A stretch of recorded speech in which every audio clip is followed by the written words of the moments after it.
Depuis plus de 50 ans, aucun humain n'a remis le pied sur la Lune. Mais pourquoi? Un sujet qui fascine autant qu'il intrigue.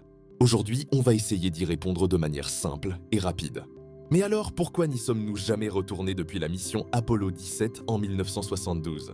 Avant tout, il faut comprendre qu'à l'époque, les missions lunaires, de 1969 à 1972, étaient avant tout une course politique entre les États-Unis et l'URSS, en pleine guerre froide.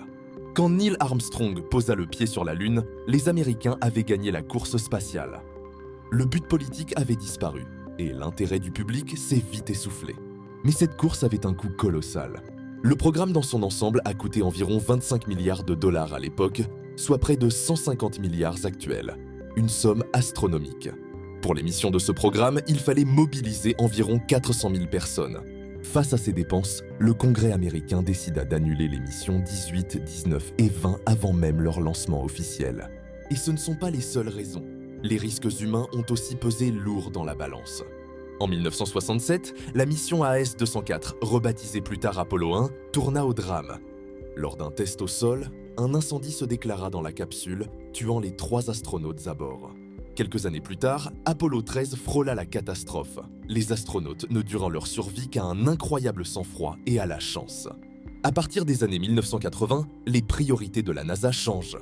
L'orbite terrestre basse, les télescopes comme Hubble et les missions robotiques vers Mars passent au premier plan.